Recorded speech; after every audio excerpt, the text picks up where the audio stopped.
Is Joe Biden intentionally trying to sink his campaign so that he will lose this November? Or are Democrats just that confident that they're going to get enough votes this November that it doesn't matter how unpopular they are with the American people? My interest was first sparked on this a couple weeks ago. I was listening to a podcast where he broke out a very intricate plan that the Democrats might be planning to lose 2024 with a plan to win in 2028.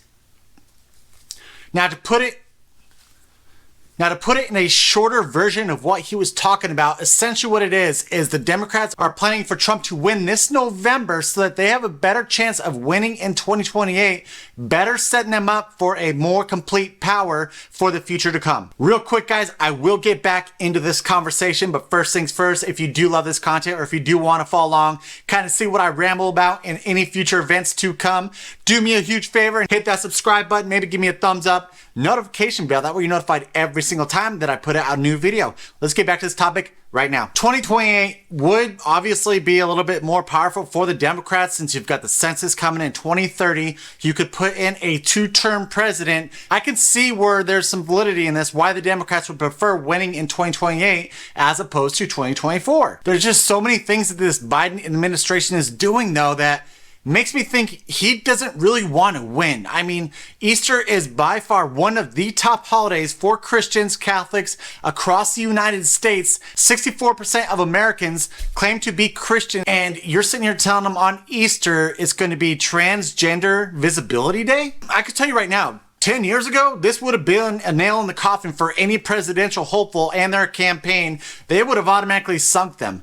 But is he trying to do that? Then also think about all the things that are happening in this country right now that Biden is intentionally doing. It seems like the guy doesn't want to win. Typically what a lot of Democrats do, Clinton was famous for this, was moving back more to the center in their campaign. That way they can win re-election. But Biden is just digging in deeper and deeper to the far left policies, the far left views that so many Democrats are jumping on board with. It makes me wonder more and more that maybe that is the plan, that Biden doesn't want to win this 2024. I think the Democratic Convention, if they do end up keeping Biden as their nominee, that is what they're planning for. They're planning for Biden to potentially lose. Or, as I mentioned, maybe they're so confident that they're going to get the votes, it doesn't really matter. I'm going to dig into that a little bit. But first, let's talk about Biden, what he's been doing. Obviously, we have an open border. The open border is insane.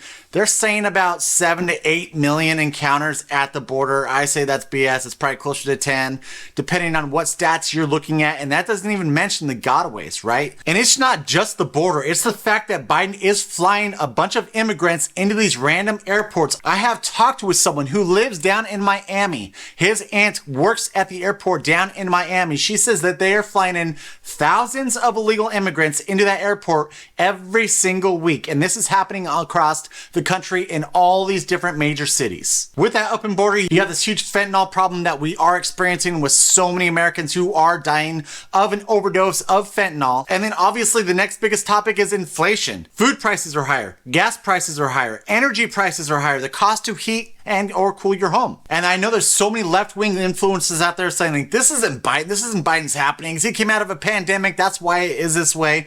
There are some stuff that he's doing that is directly correlated with this. Outside of just printing money, I've referred to this article a few times from the New York Post. I believe it was back in 2022. They talked about how the regulations that Biden is incorporating, 72,000 pages of new regulations on his first year in office, is helping to booster that inflation. When you impose these regulations on so many companies, so many businesses, that is going to raise the price for them to produce. They're out having to hire attorneys to make sure that they are abiding by these new regulations.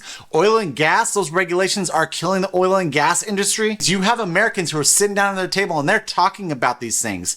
And so I think Biden, if he's not trying to crash himself this November, the Democrats are just confident they're going to get the votes. It doesn't matter by targeting those single topic voters. So our single topic voters, we're going to be talking about, anyone for abortion rights. It doesn't matter what they're going through with inflation, with the border, as long as they have a president that they think is more about their pro-choice stance, that is who they're going to vote for. Obviously, another single topic is this whole transgender push that the Biden administration is pushing. Even though it's not super popular amongst most Americans, there are people out there who only vote for him because of his stance on this transgender idea. Then obviously there's those people who will never under any circumstance vote for Donald Trump, no matter what pain, whatever Biden puts them through with the economy, with the border, with all these wars that are sparking across the entire globe. They will not vote for Trump. And so in that sense, maybe Biden's thinking, as long as I get those votes, that is the game. The game isn't to get American approval. It doesn't matter what these poll numbers are saying about Biden. I think his numbers have been riding pretty much between 39 to 41% approval within the last year or so. All the Democrats care about is we need to get enough votes. And that is where the Republicans are consistently falling short. They're playing the game that we need to make sure that we get the approval in order to get our candidates to win. Now it's all about getting the votes. It doesn't matter how they get them, just as long as they get them enough votes to get them to that 270 in the electoral college. That's all that matters to the Democrats.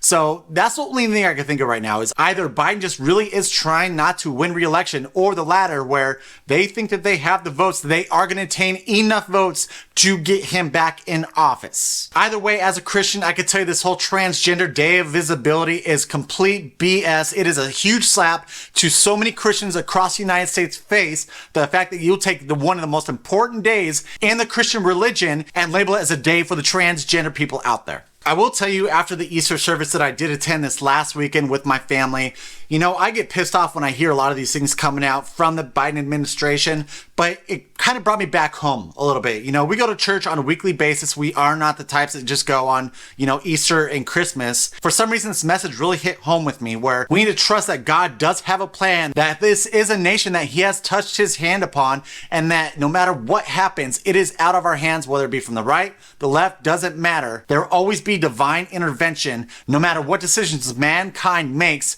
on this beautiful planet we call Earth. Thank you so much for watching, guys. I just ask again, if you could please do me a huge favor and follow along if you do want to get my take on all these issues that are coming up on a constant basis. Thank you again. Until next time, stay free.